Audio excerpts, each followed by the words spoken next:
Question. Real estate in California. What the Seriously, can someone help? What's an escrow? What's an ARM? What is an REO? What is pre-approval? Can I get pre-approval? Why is inventory so low? Why are interest rates so high? Oh, interest rates not so high? How low is low? How not so high is right. Before you go down the road of questions, get expert help at championsofhome.com. California Association of Realtors. Who's your realtor? Hey, TSTL listeners. If you're a fan of the show and if you are like really rich to the point where you're able to throw in a little bit of financial support, buy TSTL a happy ending at buymeacoffee.com/TSTL podcast. Each happy ending costs $1, which all goes to support the show. For 3 happy endings, I'll give you a shout out on the podcast along with a romance novel inspired pet name. And for 5 happy endings, you'll get a shout out plus a TSTL bookmark in the mail as a thank you gift. You can check out the different ways to support the show at tstlpodcast.com/support.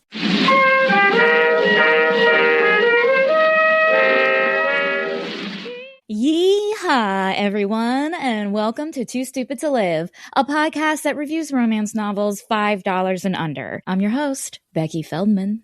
You know that feeling when you wake up hungover in Las Vegas, only to find out that the previous night you got married to a billionaire? I mean, that happens to me like once a month. So I am so glad that today we are reviewing a book that is finally speaking my truth. We are reviewing the billionaire cowboy romance, Marrying Mr. Majestic. And you know what? Today's guest is honestly someone who was so much fun. I wish I could wake up married to her. Comedian, filmmaker, and artist Kerri Lendo is here to join me in this Wild West fake marriage romance extravaganza. So please enjoy this review of Marrying Mr. Majestic. I feel like I'm Waylon, mayor of Majestic Springs. You got a lot of things you're juggling. This poor mayor cowboy has so much going on. Oh, I was so stressed for him. He is everything for everyone. Truly. Well, I can barely show up for myself. Well, listen, we are showing up for him today on this episode. Kerri Lendo, welcome to this podcast, Too Stupid to Live. Hello. How are you doing, cowboy? First off, yeehaw. Second off, doing pretty well. I did live in Texas for 14 years, so I feel like I'm a cowgirl, even though I lived in a city. I have been to ranches, so... You've probably been to more ranches than I have. I feel like just like automatically, this could be wrong. I could be wrong. But like being in Texas like any type of like residential Texas situation in anyone's life, to me, I'm like, well, you're a cow person. Or not a cow person, a cowboy, cowgirl. You're a cow. It is weird moving, because I grew up in Philly and then moving to Texas where people did just have like family ranches, like generational ranch life. They had a weekend ranch house that like maybe they shared with all their cousins, it was their grandparents, and now all the cousins have it, and they'll just have like ranch parties on the weekend. Kind of blew my mind. Like, oh my gosh. Yeah. Like people in Philly have like maybe like a house on the Jersey Shore that they share with their extended family, but much different. A townhome in like, Wildwood is much different. Totally. And like Jersey Shore houses, like, because I grew up outside Philly, and it always felt like, oh, this was like a summer, it was like a summer vacation more so than like, let's party. But maybe, I don't know. Yeah. I mean, it was more like a lot of them were built to be just vacation homes. So, it's like a triplex kind of thing. And yeah, there's some Scrabble games and stuff, but it's not like a sprawling ranch house. Relaxing. No. You want to know what I've always noticed about, because we never had a beach. We weren't like a shore family. Like we weren't going to the beach. Like that just wasn't our thing. But I had a friend, Megan. Which was the closest beach to you? Ocean City. That was the Yeah. So I remember my friend. No, Ocean City, New Jersey. We need to establish that. Oh, yeah. No, this is New Jersey. Yeah, not Maryland. Although we have been to Ocean City, Maryland. That was like one of the first vacations we ever took. 2 different ocean cities, too close together, if you ask me. It's confusing. I would be very confused. But I remember my friend Megan had a beach house, and like, I never understood. I remember going in there because she had her birthday party there, and all of the decor was beach decor. Like, there were seashells and like watercolor pictures of the Jersey Shore.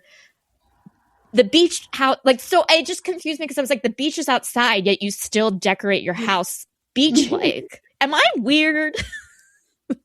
No, it is one aesthetic that has taken over the Jersey Shore, the seashell lighthouse. There's stores that you sell. I mean, my mom was into it, so we had a lot of seashell in our house, a whole bathroom that was like a Jersey Shore bathroom, but in the house. And I can remember being in Cape May, and we bought like a lighthouse. We spent a lot of time at an art gallery, which is not my family art gallery, which is just, mass-produced oil paintings of lighthouses. Totally, yeah. It was always like, it felt like very like seashell earrings. What's it called? The saltwater taffy, fudge, novelty mugs. Yes, and then like, and just a shell with googly eyes.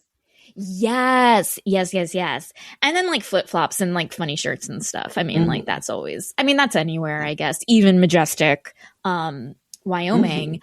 I have to ask you, what is your experience reading romance novels or erotica or just like the rom-com genre or the rom genre? I think I'm more into, I've read a lot of gothic romance. I think that's maybe less graphic. I mean, that's kind of was my thing, like vintage, like the Shirley Jackson, or I love Daphne du Maurier. I don't know her name, du Maurier, and things of that. Yeah, she's one of my favorite authors. So more of that, but I think maybe in terms of the erotica, I haven't read a lot. I think the closest thing was, I meant to look it up. I used to have a subscription to both Bitch Magazine and Bust Magazine, which I wonder if they're still around, but there was always like one of them, I can't remember which. One-handed read, it was Bust. Yeah. Yeah, it's Bust. Yeah, they had like a short. I remember. Not that let me just look right here. Yeah. So that's maybe my, and it was like a very, modern city life erotica, little short story. But so I think that was maybe my closest thing to the genre, putting those two. Yeah.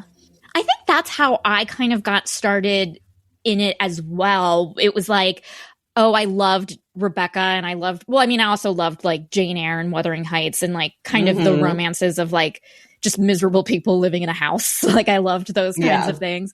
And dank then, house misery. Exactly. Yeah. Just yearning in love with someone who doesn't love you back, that kind of thing. And then in college, I stumbled upon Bust Magazine. And then, yes, the one-handed reads were, they got me through so much. I can remember being on a plane once, and like, I always bring a magazine on the plane and being like, I shouldn't be reading this here. Mm-hmm.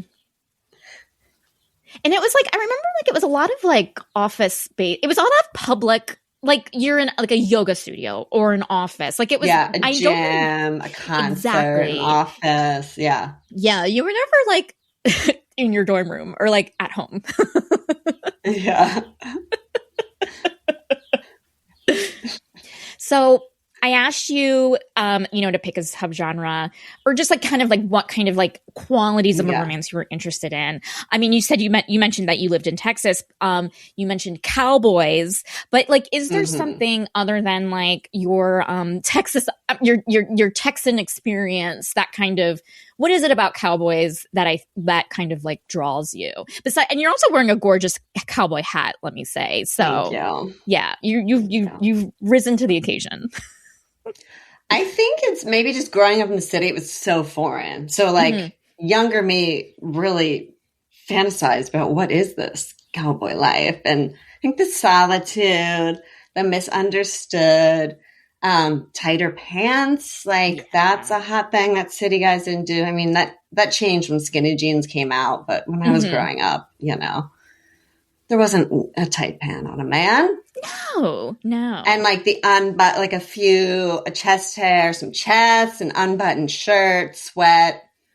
I love animals, so somebody just like devoted to them. Although a lot of ranch life is not animal friendly, but in my fantasy, it is maybe more of a rescue or something. I just like picture like you just like a cowboy who just like rescues a lot of cats. Yeah. they can, you know. Well, it is like interesting because like I feel like I have like this thing with like horses. Like I like feel like I don't view them as pets as much as like vehicles. And I feel like reading this, just reminding ourselves that like, oh, horses have names. They're animals too. They mean something to their rider. And that's like something like, oh, this like cowboy thing of like, my only friend is the horse I ride. Like that's the most loyal. Do you know what I mean? Like they're just very animal friendly, even though they're like using the animal for a service. I've never ridden a horse. Have you? I've like ridden like ponies at like a birthday party, but I've never like. I don't know if I've ever even done that. Yeah, it was just like, but we would like walk slow. I was scared. Yeah, I remember Dave Jacksheimer in first grade had a pony party and invited everyone in the class. You know, one of those kids who very nice. His mom was like, "No, everyone's coming." Right? You don't want to exclude every single person. Right. And we got there, and the horse was gone already. And I was so sad. I didn't get to ride the pony. That sucks. Your one chance to do, that sucks. And so you never had like, I need to make up for that since then. You know, you're just like, oh. I think I thought about it when I moved to Texas.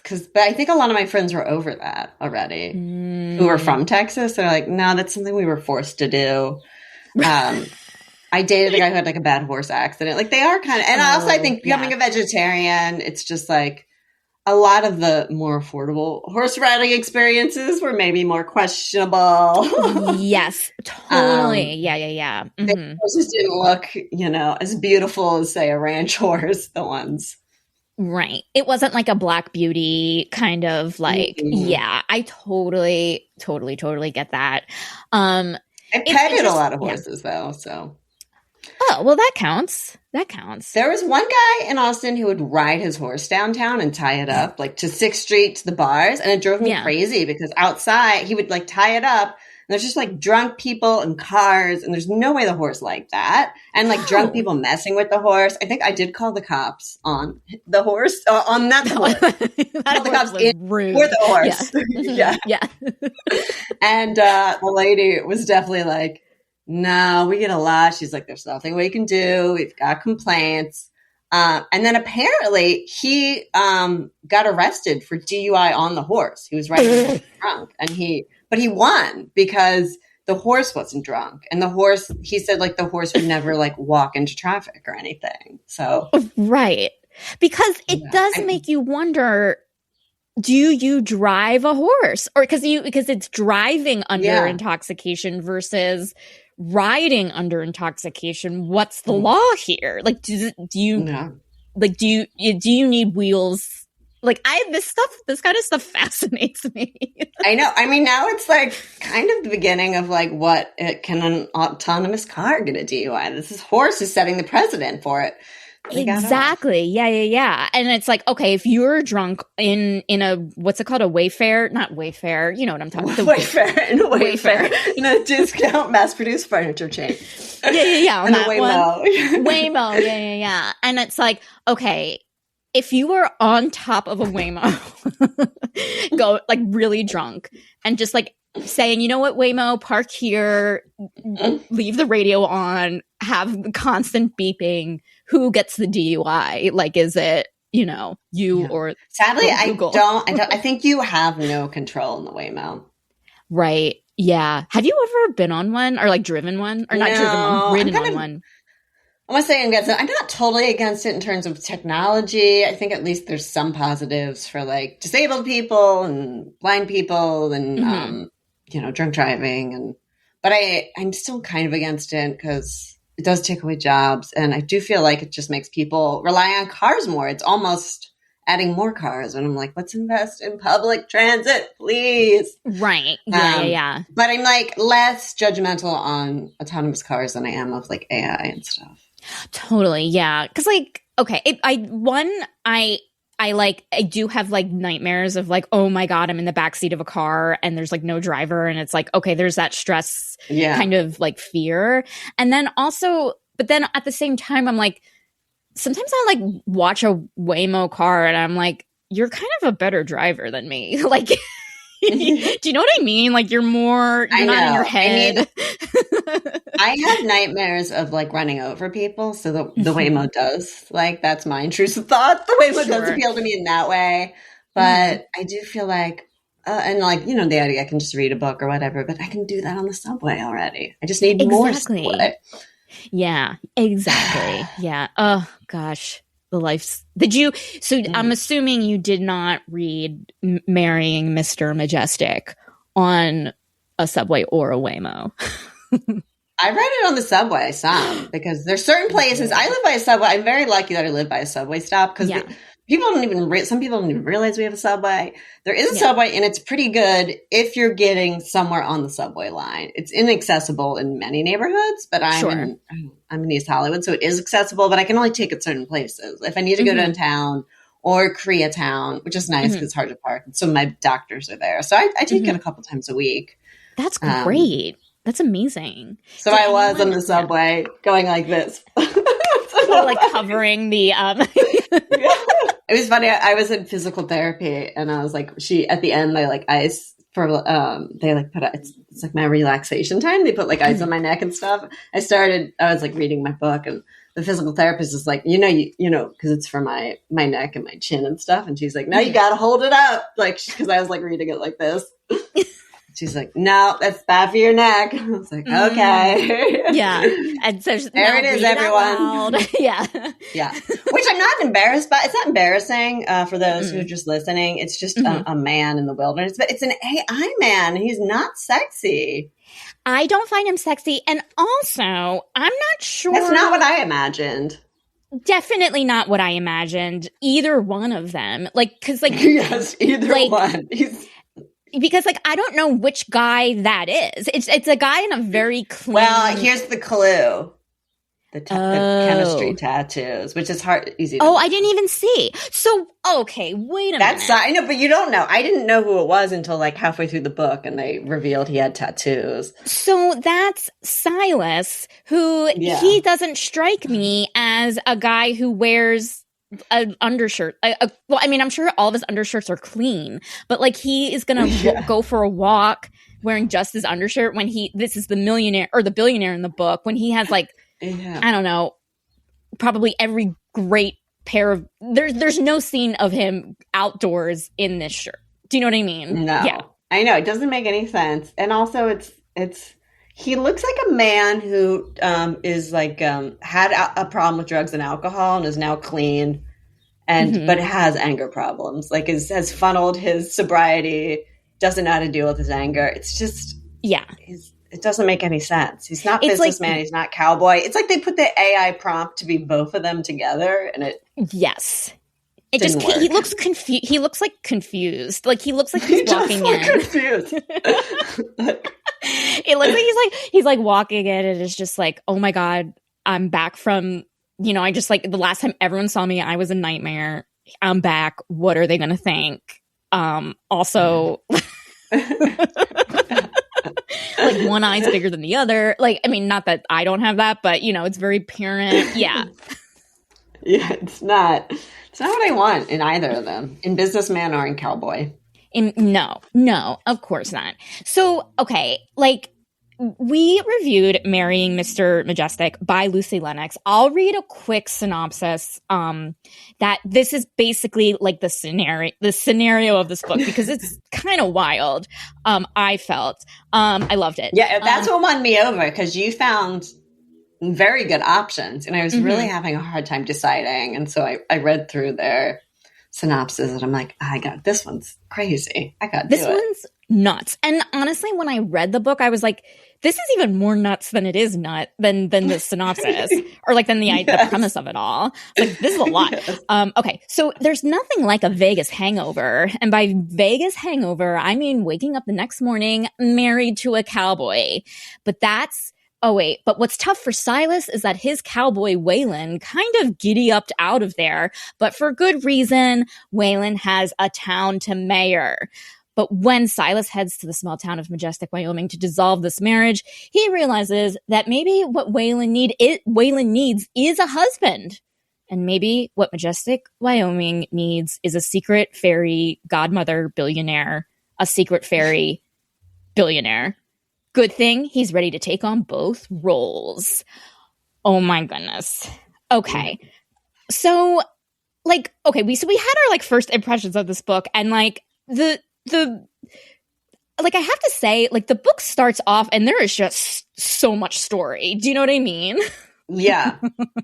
I wasn't expecting it to be so story heavy.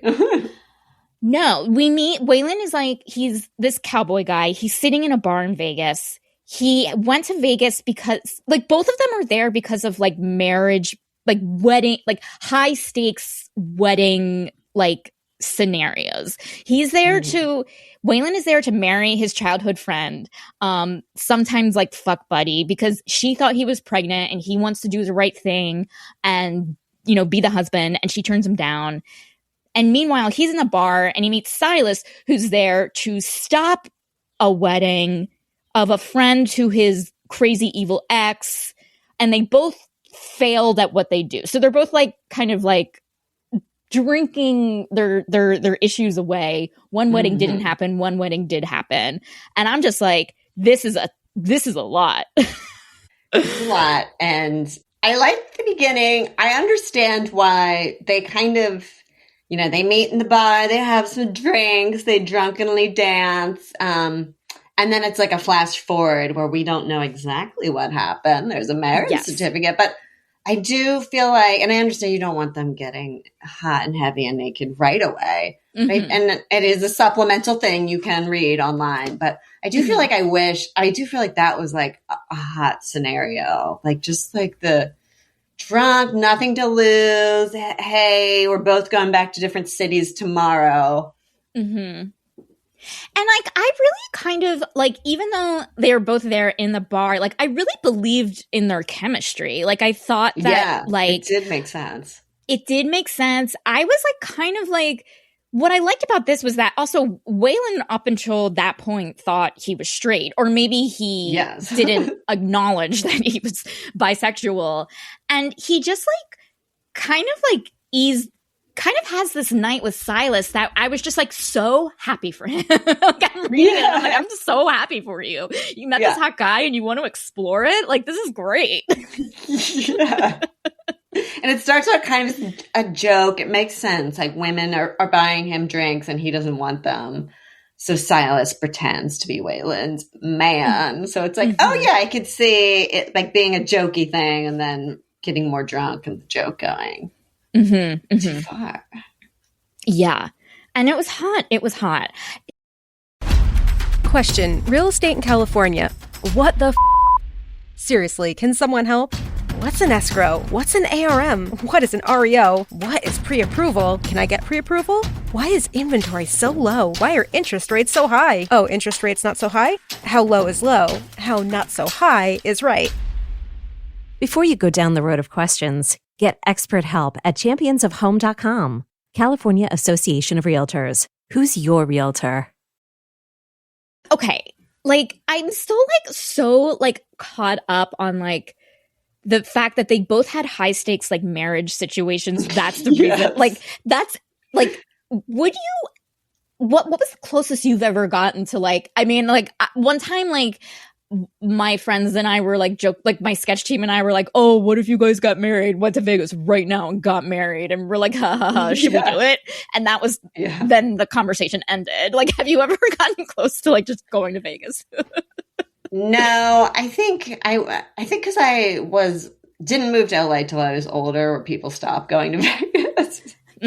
Fair. So I've only been to Vegas once for 24 hours, and it was with my mom. So I don't have any fun Vegas experiences. I need to maybe do it. And now I just don't have the disposable income to have a fun Vegas experience. Right. Yeah. And Vegas is more expensive. I did make my friend one time after my friend Ralphie and I were watching Mamma Mia, and I made him promise if we weren't, and he's gay, and I said, if we're not married by the time we're 40, we're going to the ABBA Museum together. That's as close to a marriage pact I've ever met. I mean, I'm sadly scared. He got married, so we've never gone to the ABBA Museum. I'm sorry. Like, I got really good. I was like, this is a commitment that you're making, and I'm scared for you. Like, what if it? Yeah. You know what I'm fascinated by at weddings is when they. I don't know if they don't always do it, where if anyone here has reason that they shouldn't be together. I would love to be at a wedding where somebody stands up. I would love to have met someone at a wedding who does that, but I don't think it happens.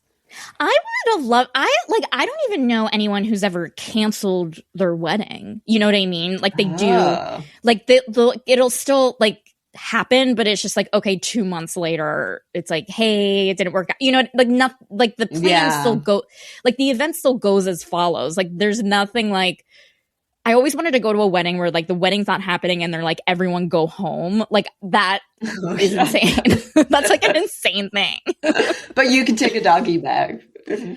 Right. Yeah. It's like, like I feel like if worse comes to worse, I would fake, if I knew that I didn't want to marry this person, I would fake wed it. I would fake wed this person, just not sign a certificate, go forward with the wedding and just like, because like people traveled, they got hotel reservations. You can't get your money back. You're not getting your money back for any of that. That's too soon. Yes, for your it's way too soon. So just eat the food and get drunk. Yes, exactly. Like people, look, I know weddings are all about love, and I know it's all about the bride and the groom, and the groom and the groom, or the bride and the bride. But like, really, I think weddings should be about the guests. And I say agree. This as a single person who's unmarried. I agree. Really, it should be about the guests. Keep those speeches short. Like, let's keep them moving. Yes, like give us better, like goodie bags, like things to do while we're here. Like this is you're entertaining a group of people who love you, and really, it should be about the group of people who love you. And you know what I other. hate? I feel like the photographer should be really just taking hot photos of the single people. Like, do some of the brides and stuff, but like they don't need it. Like I feel like when you wedding photos, people never send you. Like I always expect like an email. Here's all the wedding photos, but. No, you're just lucky if you're tagged. Like, I feel like every single person should be able to look through it and pick which ones they want. Absolutely. Yeah. Cause it's like, again, I've never been a bride before, but like, I feel like when we go to weddings, like we are like just in our head about like, well, how are we going to look? We want to look nice, you know, like there's a level of, we're not just like schlubbily showing up either ourselves. Like we're putting in an effort too. You know what I mean? I had an ex once say, because I think it was a picture of my friend's wedding, and I think it was my Instagram profile, and it was on my dating profile, and he said, like a few months into dating, he's like, you don't really look like your photo. Which is like, he's like, it's just, and I was just like, wait, what? Excuse me? I was like, that is me at a wedding. Like, you know, I'm in my 40s. I got to look hot. I don't have a career. I don't have a family. Like, I have to at least look good. Like, you know, I spent hours doing my makeup and hair, which I don't normally do. Like, I've got side boob out. Like, this is my time to shine. Yeah. And he was like, what do you want me to like just take? Like, what kind of dating profile would you take? It's like, I'm going to take a picture of myself first thing in the morning. This is what you're getting into. Like, who does that? Like, that's ridiculous. It was a weird. I don't know why anyone would say that. I mean, I guess I didn't have my glasses on either in the photo, but that's because like the reflection. In the right. Yeah. You don't have control over science and light and shit. Yeah. So he was just, he tried to pedal it back. He's like, well, it's just not just isn't like your vibe. I'm like, yeah, my normal vibe isn't wedding guest, but that's okay.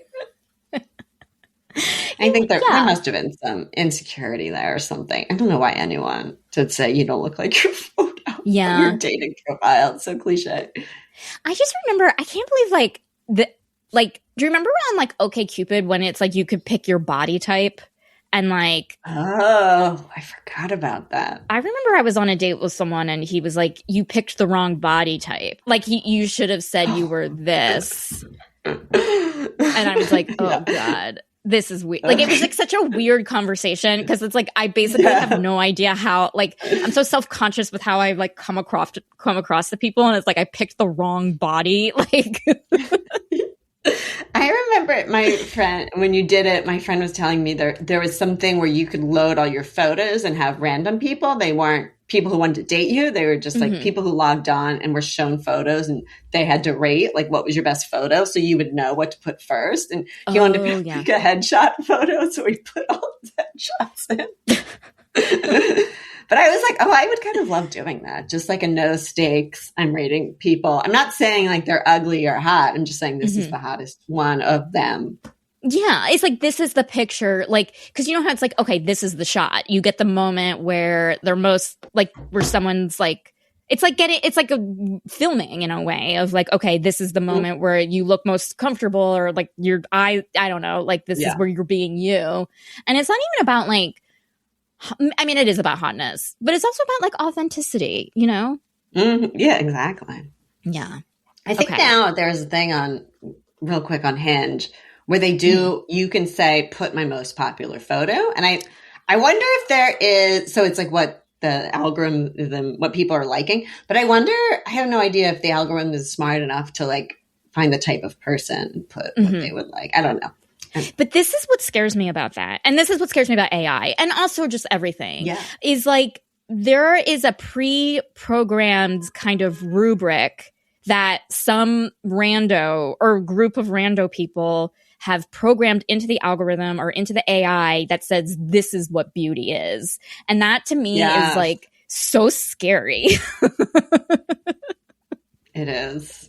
It's horrifying to me. We're doomed. Because like, it's what only if getting worse. It's only getting worse. And like, what if there's like a great picture of you that like, I don't know, like what the algorithm says, oh, whatever, like your eyes need to be open for a picture, which usually your eyes need to be open. But let's say there's a beautiful, gorgeous picture where you're blinking or something and it just like captures a moment. The AI isn't going to recognize that that's the hottest. Do you know what I mean? It's like things like that. It's totally context and subtlety that scares me. There was, there's a funny video of a guy talking to AI and like doing a weird smile and like he's asking AI, is this a good smile? And they're like, and then he keeps like twigging it and he's like basically like this, is this good? And AI is like, yes, we can see your teeth and the squinting shows blah, blah, blah. And it's like this, he's making this heinous face. Yeah.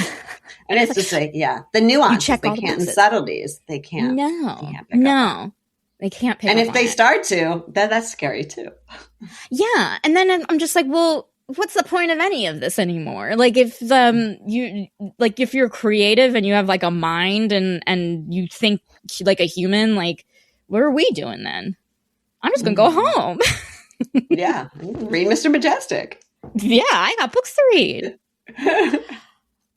What did you feel? Okay, so like when we started, we were talking about how much Waylon had. What did you feel of Waylon Fletcher as a character in this book? He is the cowboy mayor, who accidentally marries Silas. What did you think of him as a character? I liked him. Oh, I love when Silas would call him mayor in bed. I thought that was very hot. I didn't know I had mayor fantasies. I'm like, maybe I do have mayor fantasies, like small town, someone being in charge. Yes. And like, he really is a good mayor, and like, he treats the town as his family and really cares. And they say he's 28 and like, young mayor forced into it. That's hot. And he just like, I think his one thing is that he does take everything really seriously. So like, he's like, oh God, I got the sock hop at the thing. And then and also he's this being mayor is a volunteer role. So he also has his job as a rancher and he's like taking care of his sibling. Like he is just taking on way too much. And it was so, how do I say this?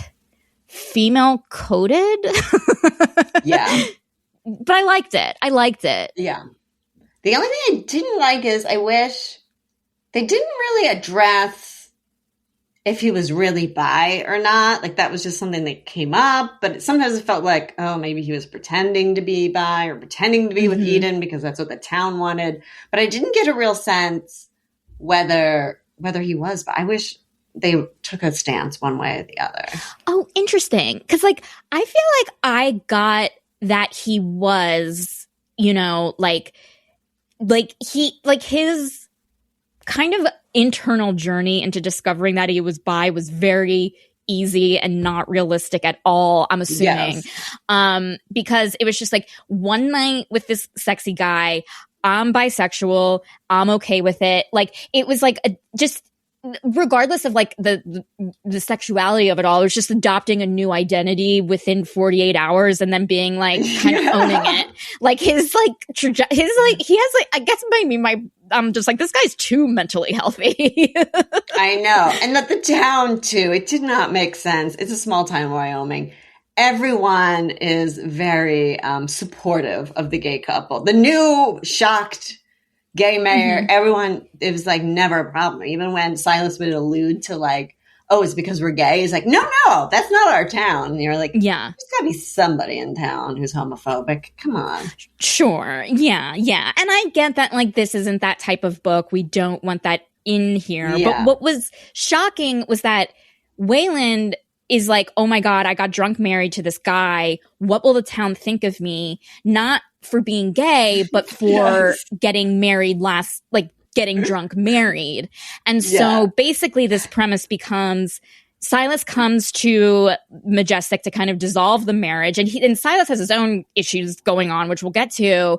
But Wayland's like, I care about what this town thinks. I don't want them thinking that I'm like this irresponsible mayor. Can you pretend to be my husband for real for 2 months until we get this like grant to let like the X Games happen? I was just like, I'm like, there's a lot on the line here. Got me on the synopsis. I'm like, wait, the premise is not that he has to hide his gay marriage, that he has to have the gay marriage because people will look down on him for getting married in Vegas. Exactly. Yeah. Which I'm like, this is fun. Like, I do like the fact that they're taking out any sort of like homophobic stigma of like, oh, like whatever. But but there's still like a marriage stigma that is very heteronormative that I'm just like, it is a lot of blocks to build in your brain as a reader just to enjoy just a fun book. You know what I mean?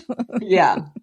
And I also feel like part of the marriage, he has to stay because like, but it's like Silas can't even go home. Like, you know, even if he just got married, it would make sense. He'd have to go back to work for a few days or whatever. But they're like, no, you have to stay here and live in my house. Yes. I have to say, the audacity of Wayland being like, I don't know what you do for a living. I know maybe you have a sister and you live in New York. It seems like you're rich. I don't know. Can you put your life on hold for 2 months? And he's asking this realistically, as if this isn't the most insane thing. Yes. Only because they got caught kissing in the street too. Like, this is all. Yes. We weren't going to tell anyone, but we had to kiss each other in the street. And now they found out. So you have to stay. You can't leave. Exactly. Yeah. And this kiss, like, obviously, like, that was the moment where, like, Wayland kind of is trying to convince Silas, like, hey, like, this wasn't just a drunk hookup. I am attracted to you. I am, like, bisexual. This book really relies on, like, the kind of trope of, like, do you see how they look at each other? Do you see how they treat each other? Yes. That's love. And I'm like, I hated that. What is that? I know, because even like there were times when people were doubting it and like the family members would be like, no, I know the way he looks at you. It's love. It's like people love bomb and change their mind all the time. Like, yes. As a family member, you got to be protecting people. You can't just be like, no, he definitely loves you. Like, yeah. And it's like, what is the way? Like, it's almost like, do your eyes change color? It was like almost like, what are people seeing that I'm missing in terms of just like, oh, you're just like, they're just like nice to each other and they're attracted to each other. And it's like, yeah, but like, it's not too different than, it's not that different, than like two people who like, okay, they're hooking up and maybe they like each other. Yes, exactly. It's been a few weeks. We know they got married in Vegas. Like, why aren't we doubting this a little more? Exactly. And, and I'm like, I love that we did it and it's fine. But, again, there is just like a lot, I think for like a fake marriage kind of thing that we're going for, there's so many things you need to get established in order for all of us to be like, oh man, I hope they make it through. Like, I hope that they can convince this town because like they really need the the adventure smash game. I'm just like, whoa. Smash. So many details about the adventure smash. I don't entirely know what it was either. It seemed like it was the X Games. Yeah, I think so. But it was kind of like at first it was like I thought like, oh, they're trying to secure the competition and then the competition was going to be the big finale. But no, it was like a contract for future years and there's surveying going on. Like the stakes were so it was a lot. It was just like a lot of like external stuff where I think that like it could, not that I'm like, okay, here's what I would do if I were writing it, but like I would buy it as there's one person in this town who you care about who's gonna like really judge you if they found out that like you got married to someone drunkenly in Vegas. Like I'm like, I buy it, like I don't need like a government contract to like buy your need. I think the stakes were low for me because we knew Silas from the beginning was a billionaire. So you're like, oh, well, this can work. Even if it's like, it wasn't like, oh, he has to live in New York City and Waylon has to be on the thing. It's like, oh, you have billions of dollars. Like you could make that work even if, and I think also modern technology, like you could zoom into things once we figure out that Wi-Fi thing. Like there are plenty of, a lot of corporate people like from the pandemic have moved to small town. My friend's boss actually moved to Wyoming and then he made them all work from home or they were all working from home. And he said, no, you all have to work in the office, but he still lived in Wyoming and worked from there. Oh, fuck that guy. She quit. Okay. So I'm just like, oh, so this doesn't really feel like I wish there was a little more like this could never work. But it was like, oh no, Silas loved the town right away and was happy. Once the Wi-Fi was a little shaky, but money fixed that. It was just kind of like, oh, well, this is going to work. Yeah. And I think like to that point, like not only was like Silas's like financial and like circumstances like easy, I also think him as a character was easy. Like he was like, I'm on this planet Earth to help. I am a billionaire. I have a secret billionaire brotherhood. We're secret billionaire superheroes here to help. I like this is my calling, and I'm like, whoa, okay, easy peasy. His character flaw was that he was too helpful. It's just like, if only. Oh God, I mean, it felt like he was dating the entire town at one point. Yes. Just like very much so. Nonstop, like he has connections to help with the traffic lights and he has money to buy like 1 million Girl Scout cookies to like save Girl Scouts forever or something. Like he is just like this like kind of coming in the savior of the town. And meanwhile, he has decided not to tell Waylon that he is a billionaire. Yeah. Which is funny because I love that he's just pretending to be like 100,000-aire. It just seems like for somebody like Waylon, who's in such money struggles, like, I mean, it's bigger, but like, hey, he's got hundreds of thousands of dollars. Like, that's pretty exciting. Like, oh, but he secretly is billion. I don't know. It just felt like maybe he should have lived. It would have been more. I think I would have liked it more if it was like he was living a little more humbly. So it felt more like a secret, like totally. Where it was like, oh, he was like, maybe where like Silas was like, oh, like, can I, like, I feel like this book is like, you either have disposable income or you don't. It's not about how much of it you have. It's about do you have it? And like, I feel like with like Silas, like he is so scared of people taking advantage of him. Like, it's like, okay, maybe don't pay $100 of Girl Scout cookies. Do like a normal amount that like a middle class person would. You know what I mean? Yeah, well, buy one of each. That's a lot. Like, right? Yeah, like it's like make it look real. Like, don't change all of the traffic lights in the city on your own dollar. Like, it's like, okay, maybe sign the petition like a normal person. I also, it really made me think about, I feel like I'm in a different time, different place. But I did pick Billionaire. It was something I was interested in. But now I realize, I don't know, you can't have a billionaire fantasy anymore. Like, I'm just too aware in our current thing. Like, there's no way he became a billionaire because some emergency traffic light software. Yes. He like did something which they really tried good to make it seem ethical, but there's no way it's worth $1 billion if it's not like recording people's data and like reporting to ICE, and like it's definitely keeping track of everyone who's gone through the intersection in their car. Oh, 100%. The KGB is exactly. The KGB is like on top of it. He's working with Russia. We are all fucked. Yes, for sure. Yes, and I'm like, I think maybe my fantasy now is just like someone who secretly has enough money for a 3-bedroom house, you know? That would be like, that's what I need. Like, I don't. Like, it's like, a romance with someone who's upper middle class. Who even knows? Or a millionaire. Or someone who maybe like inherited money and they didn't know it was coming. And now they're like trying to figure it out. Exactly. Yeah. I feel like the billionaire fantasy, like, it's so interesting to me because it still continues, I think, to be a pretty big and popular kind of trope in romances. Even if like billionaire isn't even in the thing, like it's always like, okay, this person has disposable income and an unlimited amount of wealth. Like, wealth is kind of so kind of connected, I think, to a lot of romance novels and a lot of romances. When in reality, like, anyone who has any type of wealth is contributing to the detriment of someone else in our reality versus in here.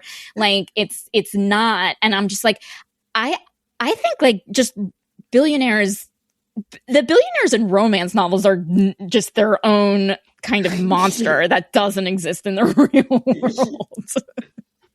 It's true. I'm like, maybe I need to read like a vintage, but maybe I could like digest it better if it was like an 80s romance novel, and it's just like, this is just a different time and place. Like, yeah, but even then, like, it's like there's still no, like, no one's like, the books aren't like looking into like the economic disparities of like, oh, like, okay, this person's tax write-off is like inadvertently affecting this family that he doesn't know, that has nothing to do with the love story, you know? And it's like, well, like, hang on a second.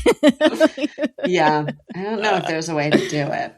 Yeah. And also, is this something that you should disclose if you are going to pretend to be fake married to someone for 2 months? Like, I know that it's kind of uncouth to talk about money stuff. I get that. Like, it's you never ask someone like, oh, how much money do you have? Or you don't say like, oh, here's how much money I have. Like, that's such a weird thing to do. But if you are pretending that you're going to be fake married for 2 months, is billionaire status something that you reveal? Yeah, I mean, I think the whole thing was like, well, he'll try to take my money. But one, they liked each other way too fast, where it didn't seem like that would be an issue. And they were both standout, good guys. So it didn't feel like an issue. And also, I don't know too much about divorce and stuff, but it feels like if it's under a certain amount, you don't have to, I don't know how it works. You don't have to pay them for the rest of your life if you don't have kids. Right. It's only a couple months. I don't know how that works, but. Yeah, it seemed like it was really dependent on like, there's a lot of like legalese, of like, we need to file for divorce in Delaware so he doesn't ask for that. Like, it just like felt like, okay, like I felt like, okay, this book is probably like a lawyer's wet dream in terms of like, it did feel real. Yeah, like it was like really like looking into like the legalese of it all, and it's like, as someone who's not a lawyer, I'm like, I buy it. Yeah, like I see why it's complicated. Like it is you like it's the most. It's like they made this book seem like in this world of Majestic, Wyoming, in this reality, the most vulnerable position you could ever be in to be taken advantage of is being a billionaire. And these poor billionaires. Yeah. It's like, even if he had to pay alimony, like, you're a billionaire. Like, at what point do you even notice the millions you're giving your ex-husband? Totally. Who obviously needs it in a small town or whatever. Exactly. Like, if you're giving it to Girl Scouts for cookie, it means you're probably, like, I'm sorry, but you're probably paying something to so many different things that you aren't even aware of. Like, this is pennies, compared to this massive amount of wealth that you have. Yeah. And I did like it when they had Way, as we like to call him. Yeah. Way's family would like be about their like, oh, but our land and stuff. You could get a part of it. I wish they would have played that up more, because I have a feeling Lucy's not been to a small town or had that experience, because I feel like there is a lot of my friends in Texas who like family have all this drought-stricken land that's worth nothing, but they're very possessed. It's like generational land, and they're just like, but the mineral rights, like they really should have been talking about the mineral rights more.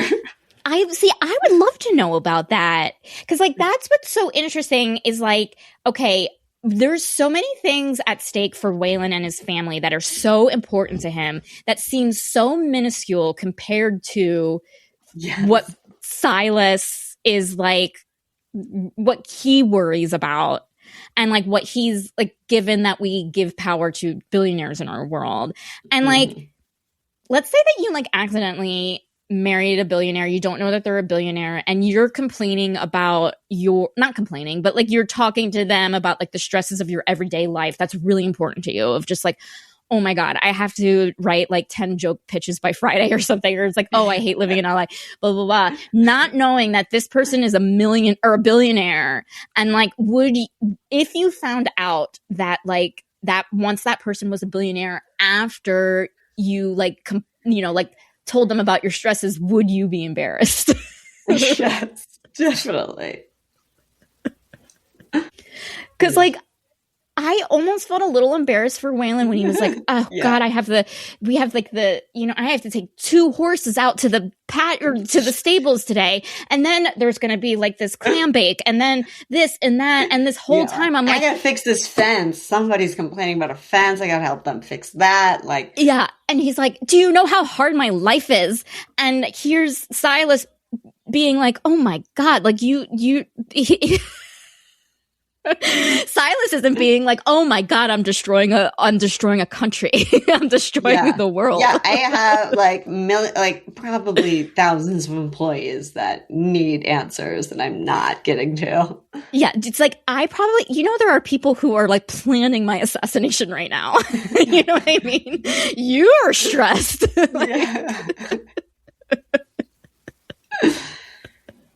Like small town life. Small town life. What did you think of like the setting of Majestic, Wyoming? I liked it. I've never been to that part of the country at all. I mean, I've been to Colorado, but that's about it. But it was like Denver area. It wasn't like so I'd like to go more, but it did seem great. Like I could understand. I think I'm also at a point in my life where I could understand the appeal of just moving to somewhere real pretty. I mean, I was almost like, don't ruin this with the adventures. Like they're probably about putting an airport and stuff. I'm like, no, like the nature, we must preserve it. Yes. It just like seems like everything was so perfect. It was almost like, it kind of felt like if I were in Disneyland and there was a section of Disneyland that was like, this is Majestic. And it's just, this is the small town Wyoming world. And it was just like everything was perfect. There's a pottery lady. There's like a great diner with like good baked goods. There's that bar that they call Dos Becky's, which I was very excited about. Oh, that's right. I was really excited about Dos Equis. They said there wasn't good Mexican food, which was realistic. Sure. Like, there's never, anytime you're you're in the center of America, there's not good Mexican food. No. But they did make it seem like the diner had like the best chicken wrap ever. And like, oh yeah, I was thinking about that. Have you? How good is a really good chicken wrap? Like, not that good. It's like, it's not like you're blown away. Like, I've never had a chicken wrap and was like, this changed my life. Like, yeah. I mean, I think I did get into a place where I like knew how to make, like in my early 20s, a good chicken wrap for myself. It's just like melting American cheese, and I had a good honey mustard. I put some lettuce and I just learned about pita or whatever. But it's still not that good. No, it's like you're making a sandwich. It's just a like, no offense. I know there's probably wrap enthusiasts out there. I don't mean to belittle anything, but like what is the secret to a good chicken wrap? Like the same secret to like, because you know how like it's like when you get like filet mignon and there's like, okay, there's a secret to like making the thing and doing this, and it's like, well, this is like you're putting the roasted chicken you got from Vaughn's in a wrap. What's the secret? How is this the best? I mean, their appeal is that they're easy and like the ingredients keep, like a wrap thing that keeps forever as opposed to like fresh bread. You gotta eat right away. It's like it's not about how good it is. It's about how easy it is. Exactly. And then no one's like, well, let's go to a restaurant and try the best easy thing to make. Like that makes no sense to me. And they're making chicken. Like have it be fried chicken. Like have it be a rotisserie chicken. Like there's so many things you could do with that. Yes. Because it's not necessarily, it's not about the wrap. It's about, I don't know why I'm like so focused on this chicken wrap right now. No, I remember that part. I'm glad you brought it up. It's about like the preparation of the ingredients. It's not necessarily about like the wrap. Like it's just like, oh yeah, this has the tightest chicken wrap in America. It doesn't fall apart. The wrapping is so tight. Yeah.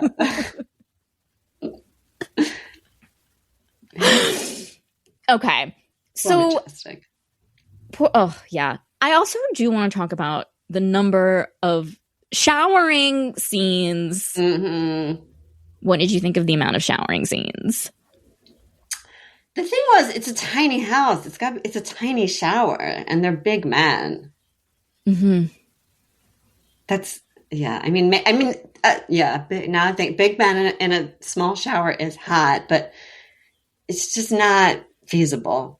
One of you is going to be cold or just not have the space to move around. There's that. I am like, there's a lot of water being wasted, and not that there's a lot of water being wasted. Do we need in a small town? Yeah.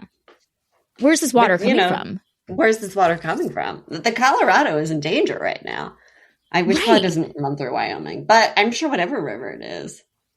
But like, regardless, he probably, if there's one person who knows about how much water their town is consuming, it's the mayor.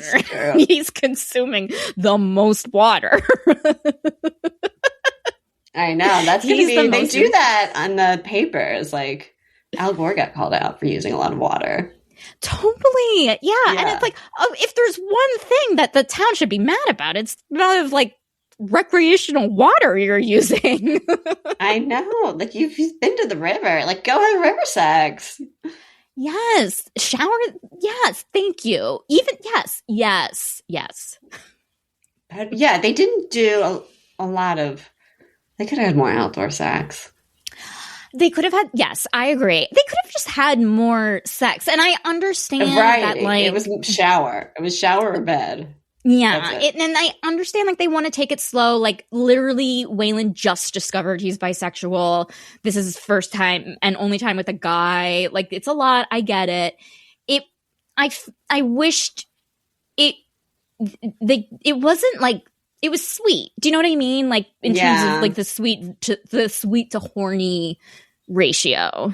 I think it would have made more sense to me if it was just like we're just enjoying the horny part, and then they learned to like each other. But it felt like they were kind of in love right away, and then and like, you know, midway through started having sex. Yeah.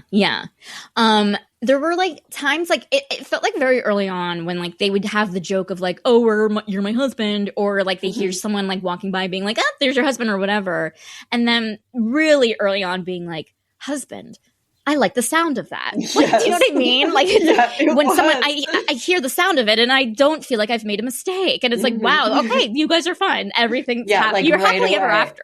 I'm excited that my husband has come to Majestic, and you're like, this happened 24 hours ago, and you don't even remember what happened. Yeah. I would have liked a little more tension of them. Will they work out? Because it just felt like we knew right away they'd work out. We knew there was $1 billion to help them make it work. Yeah, it was a little like easy, and like I just like wanted like these two characters could have had more flaws other than the flaw of I'm so perfect, I'm flawed. You know what I mean? Yeah, I helped too much. Yeah, or I'm like, I'm too rich. So hard. Question: Real estate in California. What the Seriously, can someone help?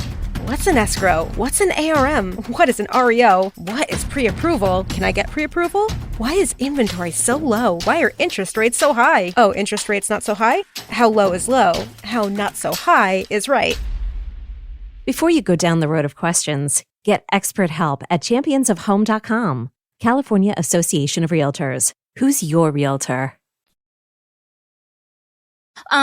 But then, like, they're kind of like, they do have this kind of like, their marriage is put to the test, I think in an interesting way, when Waylon gets hurt on the ranch. And I thought that was like, okay, like, that's a moment where we're seeing like, because like that's a real marriage thing of like, okay, your partner or whoever you're with gets injured, you have to be a caretaker. That's like a real test of marriage. I like that part. I mean, I thought that was interesting. It's also the one that I think that was good. Yeah, and it felt realistic. Yeah, the sex part didn't feel realistic. Yeah, and I'm like, injured, okay, but yeah, this must have been some good pain pills. I guess you weren't feeling it. Weren't feeling it, and he was just like, and like ready to just like take it, you know. And I'm like, you sore man. You were. I mean, he was probably very worth it. I felt for him though. I did. Yeah, I like that. I did like that part, and it seemed like realistic what would happen. But then like afterwards, like it's clear that these two love each other, and it's like they're just not saying it. We kind of get stuck in this like kind of thing of like, if you just talk to each other, just say how you feel. So much of like what happens in the rest of the book like wouldn't happen. Do you know what I mean? Like so much of the shit you get yourself into wouldn't happen. And there was a lot of like, they weren't saying I love you or that it would keep going, but they weren't talking about the divorce that much. And they were still saying like, I would do anything. Whatever you need, I'll do it. So it seemed, I don't know. Yeah. Almost like they were so close. They weren't, they weren't scared to appreciate each other. It felt like a really healthy, loving relationship.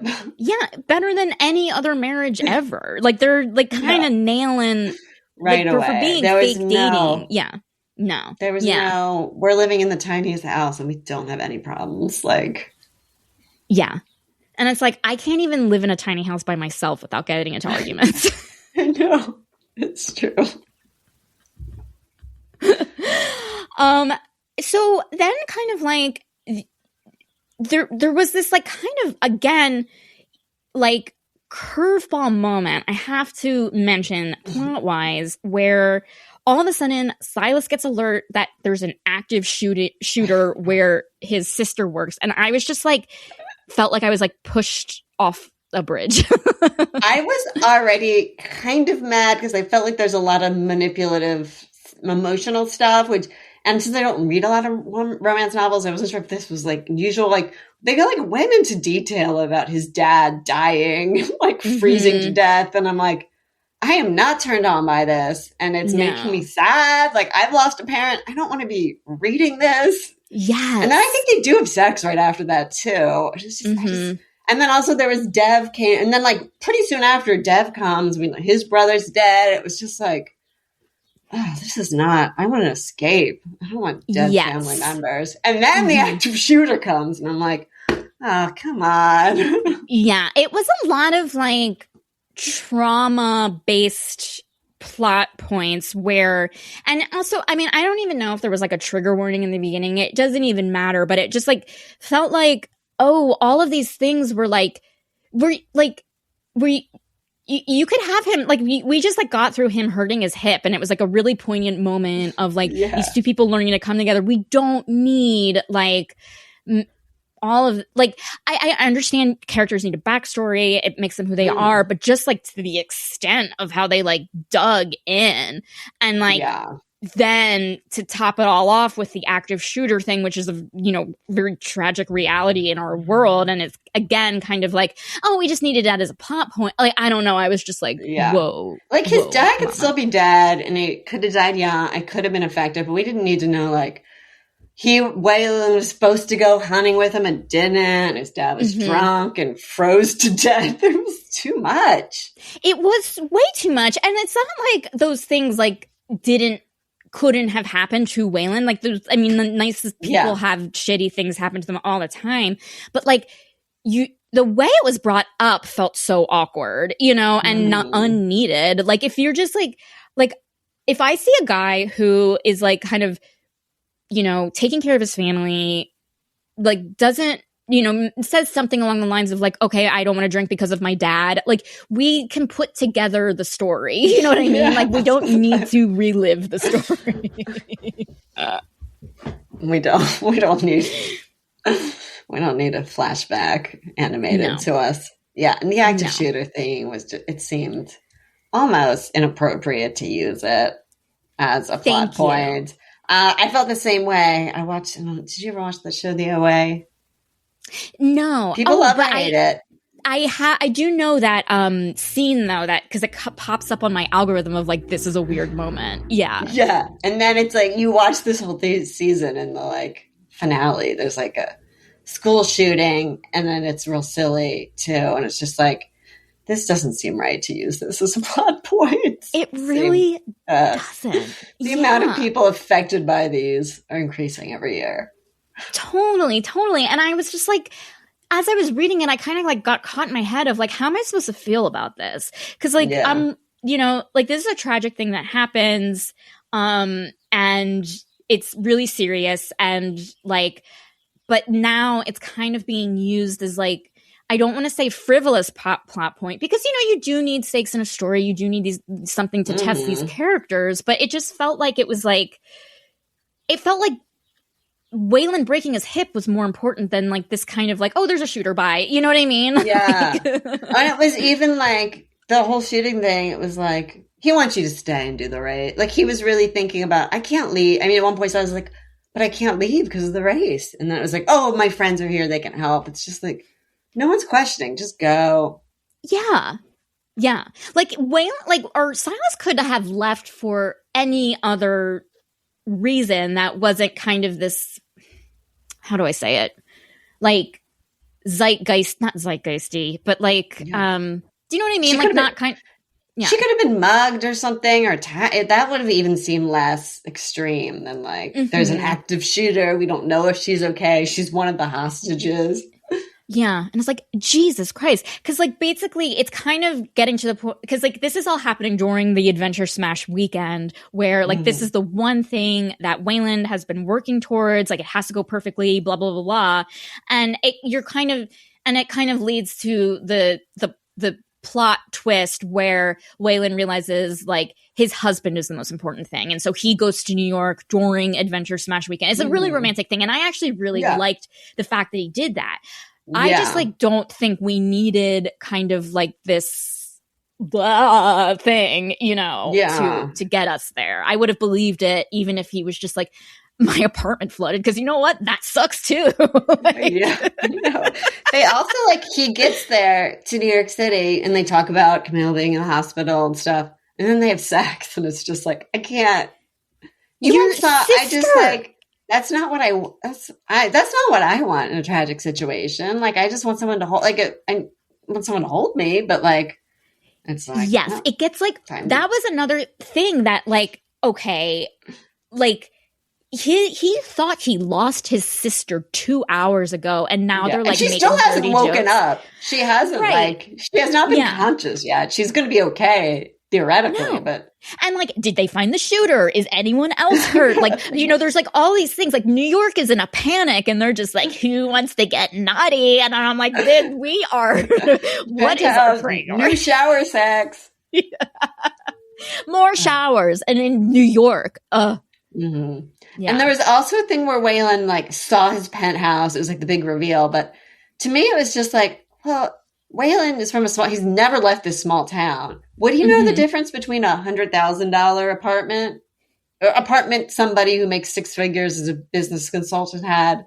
Mm-hmm. And also because New York apartments are so small, like I'm sure he would be like, this is a $10 million apartment? Like, it's not even a house. It's not even a whole building. Like, no, yeah, I would not be surprised if Waylon, like in reality, Waylon's tiny house that he lives in is bigger than the penthouse that Silas lives in New York, because it just it's just like Waylon like figures it out. Like, you must have more money, and I'm like, I don't think he would have. And also my question is, and I always think about this in like the ends of rom-coms when like someone like comes home and they see someone's in their apartment or they see something. How did he get in? Like, did he just like that's true. burgle in? Like, yeah, there's definitely a door guy in a coat, and he has to be buzzed up.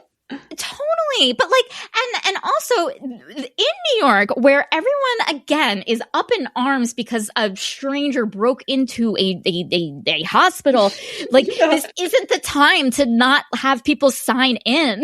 Like, do you know what I mean? You just can't show up to someone's door. It's not the same. No. That said, though, I mean, how did you feel about like the ending and them coming together and like the happily ever after? I mean, I definitely was waiting for them to say "I love you," and so I like that, and I was happy for them. So that was because I was worried I wouldn't be, because I felt like the whole time I was reading it, I was like, "Yeah, you guys love each other. Like, it's crazy. Everyone knows it. Mm-hmm. There's no question about it." And obviously, new work. Silas loves being in Majestic and has a jillion dollars, and but I still was happy when they got together. Yeah, I was too. I like, honestly, for like the qualms that I have and had while reading this, I thought it was a romp. Like, I thought, like, I really enjoyed, like, I was rooting for them. I cared about the two of them. I cared about Majestic, Wyoming. Like, I was just like, it's fun to see them get in their own way. It's a very easy, digestible story with elements in it that are not easily digestible, which kind of makes it feel weird. Exactly. Like, the majority of the pages are digestible, but there's like 10 pages in there. You're like, oh, this is not what I wanted as an escapist thing. Yeah. And it's like, no, like, especially like, it's weird to watch the news, open this book thinking you're getting one thing only to see new, you know what I mean? And it's like, which is fine. I mean, I know these things, whatever, but like, it just felt like tonally, there was like a tonal inconsistency where it was like, whoa, this is a serious thing. Do we know how serious it is? Mm-hmm.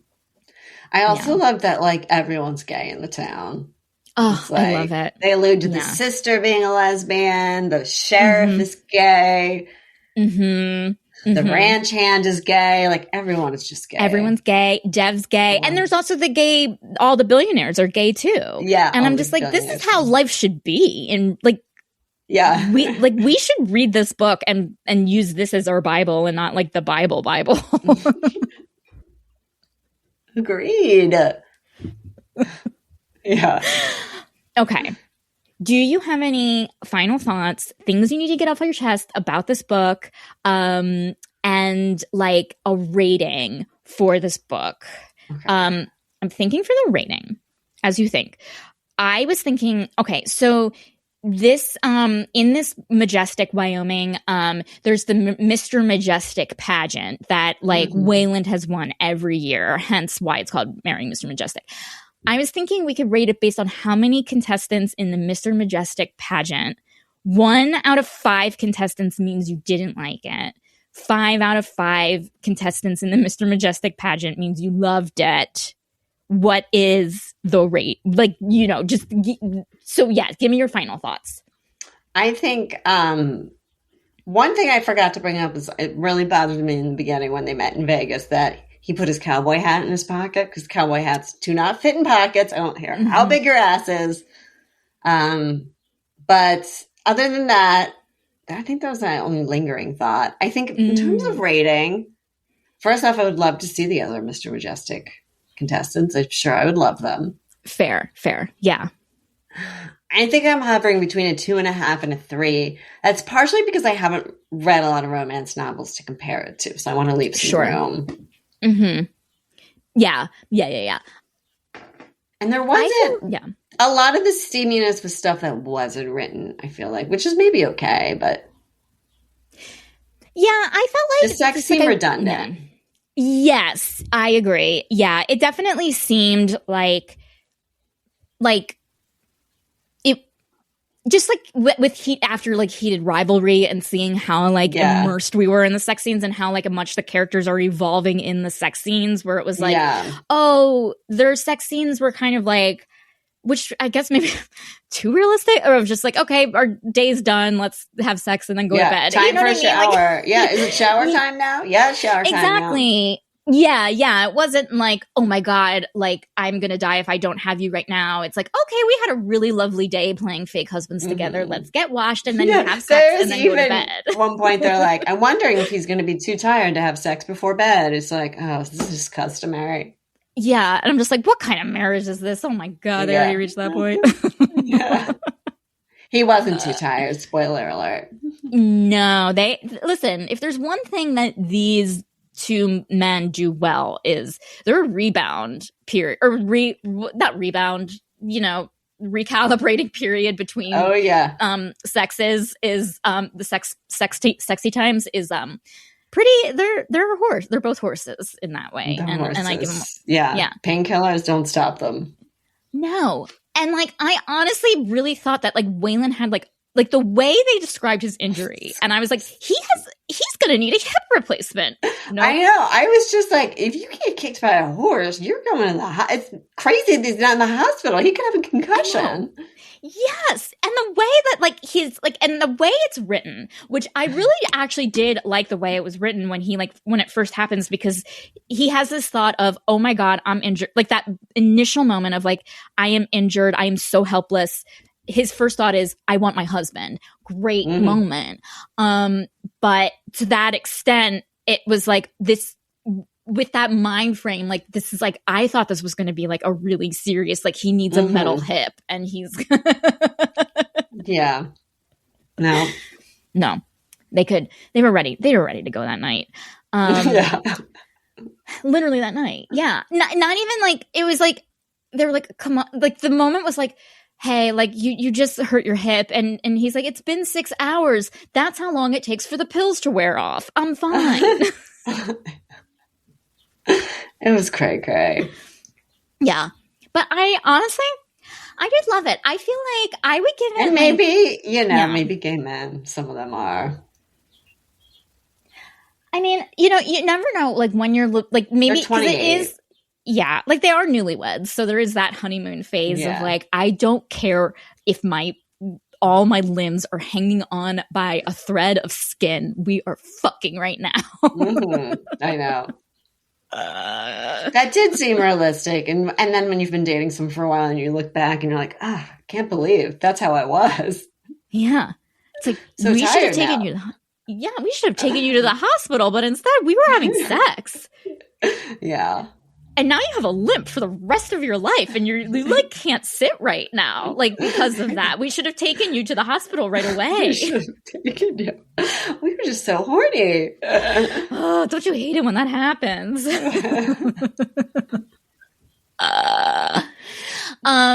Well, I think I'm going to give it 4 Mr. Majestic pageant contestants out of 5. Taking away the one contestant because of like the tonal irregularities of this book.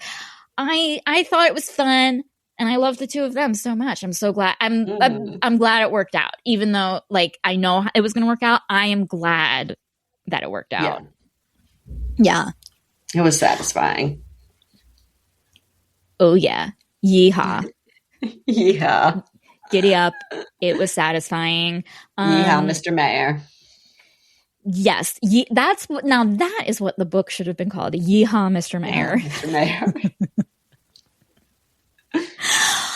Well, Kerri, thank you so much for venturing out to the West with me, and going on this rodeo. I have to get you back on to do like all sorts of like cowboy based, but like with other subgenres like cowboy vampires or like cowboy time travel or things like that. Yeah, you're gonna be you're my cowboy girl. Perfect. Guys, thank you so much for checking out Too Stupid to Live today. I hope you have a sweaty rest of your day. 'Cause I just can't make my eyes behave.